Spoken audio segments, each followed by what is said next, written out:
Waajjirri Abbaa Alangaa bulchiinsa magaalaa Adaamaa gamaagama raawwii hojii waggaa bara 2017 gaggeesse. Gamaagama kana irratti hooggantoonni sadarkaan jiran hojjettoonni waajjira Abbaa Alangaa magaalaa fi kutaalee magaalaa kan argaman yoo ta'u, ciminnootaa fi hanqinoota jiran adda baasuun kallattii gara fuula duraa kaa'uuf ta'u ibsamee jira. Gamaagamichaanis gabaasni raawwii hojii waggaa bara 2017 magaalichaa fi kutaalee magaalaa kan dhiyaate yoo ta'u, raawwiin hubannoo seeraa jiru gaarii ta'uu, bu'aa hubannoon seeraa fide xiinxaluu irratti jalqabbiin gaarii jiraachuu akkasumas qindoominni abbootii alangaa fi qorattoota poolisii akka ciminaatti kan ka'e yoo ta'u, darbee qulqullinni qorannoo galmee akka hanqina qabaachuu, dandeettiin amansiisuu gaafii mirga wabii karooraan gadi ta'uu akka hanqinaatti ka'ee jira. Hirmaattonni sagantichaa yaada kennaniin sababa ragaatiin galmeewwan cufaman irratti qindoominni murteessaa ta'uu kaasanii karoora qabame galmaan ga'uuf rakkoolee gabaasicha keessatti mul'ate irratti xiyyeeffannoon hojjechuu akka qaban kaasaniiru.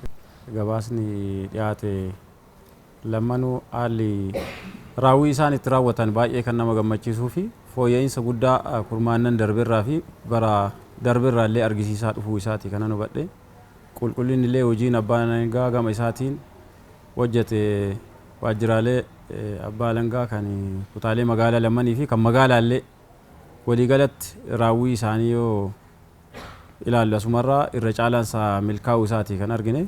Tajaajilli Abbaa Alangaa qaqqabamaa ta'ee jira jechuudha. Haala gabaasa irraa garreen tajaajilli nuti kennaa jirru qaqqabamaadha jechuudha. Deeggarsa seeraa bilisaa hojiin qabatee hojiin hojjetame karooraa oli hubannoo seeraa yoo ilaallu hojiin hojjetames gabaasa dhiyaate irraa karooraa oli dhimmoota hariiroo hawaasaa wajjin wal qabatan irratti maallaqni mootummaa bakka mootummaa bu'amee gorsaan deebi'ee kan waajjira galii kan liizii kan liqaa illee dabalatee karooraa ol jechuudha. Kun maal agarsiisa? Tajaajilli Abbaa Alangaa dhaqqabamaa ta'eera jechuudha. Tajaajilli Abbaa Alangaa dhaqqabamaa yoo ta'e, yoo si'oomina qabaate, yoo qulqullina qabaate bu'aan yaadame ni dhufa jechuudha. Wanti har'a ilaalle immoo bu'aan yaadame kun galmaa'aa akka jiru nu agarsiisa jechuudha. Hojiiwwan gama Abbaa Alangaan raawwataman hunda keessatti kenni tajaajilaa dhaqqabamaa qulqulluu fi haqa qabeessa ta'e hawaasaaf kennuun amantaa uummanni sirna haqaa irraa qabu akka dabaluuf xiyyeeffannoon hojjetamuu akka qabuu fi karoora qabame galmaan ga'uuf harcaatii raawwii keessatti mul'atan qindoominaan hojjechuu akka qaban itti gaafatamtuun waajjira Abbaa Alangaa bulchiinsa magaalaa Adaamaa Aadde Dinqanash Fayyisaa himaniiru.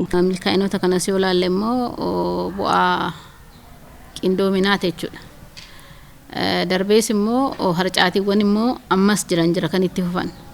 Sunis maaliin deebii argatu? Qindoominni jiru kun cimee qaamni waan kana keessatti hirmaatu qindoomii hojjechuu qabu bifa hojjechuu qabu saniin yoo hojiitti galee hojjetu waan boru silaa hiikuu dandeenyu waan ta'eef qindoominni qaamolee qindoominaa wajjin qabnu qaamolee wajjin hojjennu wajjin qabnu cimee akka itti fufu qabu nutti agarsiisaa jechuudha. Harcaatiiwwan raawwii keessatti mul'atan kunis. Hojii olaantummaa seeraa lafa qabsiisuuf hojjetamaa jiruun olaantummaa seeraa mirkaneessuuf hojjechaa akka jiran kaasanii hojiiwwan karoora qabame milkeessuuf hojjetamaa jiran harcaatiin akka hin uumamneef xiyyeeffannoon hojjetamuu akka qabus dhaamaniiru.